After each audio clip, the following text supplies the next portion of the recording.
9 right date 25 मार्च 2020 सवालात के जवाबात workbook सफ़ा नंबर 7 to 9 याद करें बच्चे। ये वाले हमने पेजेस ऑलरेडी डन कर लिए हैं।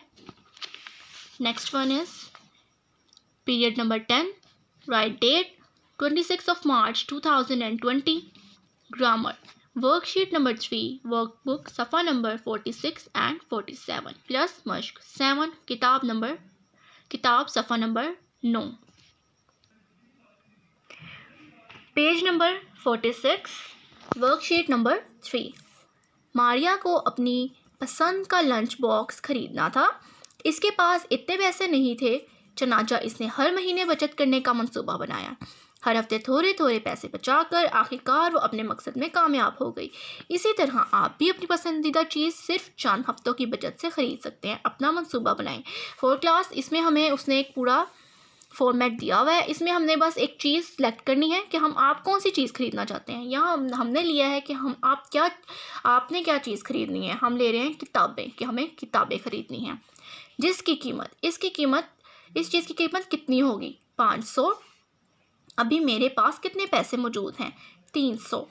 मुझे कितने पैसे जमा करने हैं बच्चे। आपके पास 500 की अमाउंट मौजूद है। आपके पास 500 की आपकी मतलब बुक्स हैं। आपके पास 300 इस वक्त अवेलेबल है। 500 माइनस 300 मतलब आपको कितने पैसे चाहिए 200। अब ये उन्होंने हमें एक प्रॉपर फॉर्मेट दिया हुआ है। अगर मैं हर हफ्ते बचाऊं, कितने पैसे बचाऊं, तो मुझे इतने हफ्ते लगेंगे डैश। कितने हफ्ते लगेंगे अगर आप इतने पैसे बचाएं और आपके पास 200 रुपीज़ जमा हो जाएं। तो देखते हैं हमारे पास क्या होगा। अगर हम डेली 20 रुपीज़ यानी 20 रुपये बचाएं तो मुझे 10 हफ्ते लगेंगे 200 अमाउंट जो है जमा करने में, राइट। तो हम कितने लिखेंगे यहाँ 20 रुपये। 20 रुपये के आगे आप लोग टिक मार्क लगा देंगे। इस तरह 10 हफ्तों में मुझे अपनी पसंदीदा चीज़ मिल सकती है, right. Now come to the page number 47। मंदरजा झेल जुमलों से मुहावरात अलग कीजिए। मुहावरे का मतलब दूसरे कॉलम में दिया गया है। 4 क्लास यूजुअली हमारे पास वर्ड दिया हुआ होता है और हमने उस वर्ड के साथ उसका मीनिंग लिखना होता है और उसके फ्रंट पे हम मुहावरा लिखते हैं। बट इन्होंने हमें इससे बिल्कुल अपोजिट दिया है। मुहावरा भी लिख दिया और उसका मीनिंग भी। अब हमने वर्ड बताना है कि किस वर्ड से ये मुहावरा उन्होंने बना दिया है।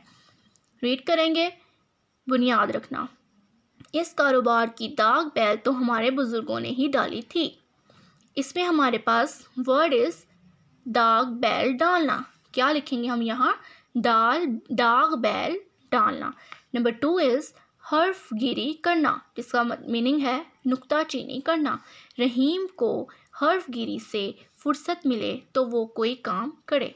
नंबर 3 इज़ आसमान से बातें करना, बहुत ऊंचा होना। मीनारे पाकिस्तान आसमान से बातें करता है। नंबर 4 इज़ आन की आन में, पल भर में। आन की आन में बादल आसमान पर नमूदार हुए और बारिश शुरू हो गई। नंबर 5 इज़ उल्टी गंगा बहना, दस्तूर के खिलाफ काम करना। आजकल तो हर जगह उल्टी गंगा बह रही है। नंबर 6 आज कल करना, टाल मटोल करना। मेरी रकम सीधी वापस करो, आखिर कब तक आज कल करते रहोगे। 4 क्लास ओपन योर बुक्स करो। पेज नंबर 9 साबके लगाकर कम से कम 3 अल्फाज लिखें। नंबर 7 सबसे पहले 4 क्लास हम पहले ये मतलब जान लेते हैं कि हमारे पास साबका है क्या। आखिर साबका किसे कहते हैं। साबका उस लफ्ज़ को कहते हैं जिसे किसी कलमे से पहले बढ़ाकर इस कलमे के मायने में कुछ इजाफा या तब्दीली पैदा कर लें। जैसे वाकिफ़ से पहले ना लगाकर ना वाकिफ़ बना लें। ना वाकिफ़ में असल कलमा वाकिफ़ है और ना चूँकि असल कलमे से पहले लगाया गया है इसलिए साबका है। सो 3 क्लास इस एक्सरसाइज में देखें।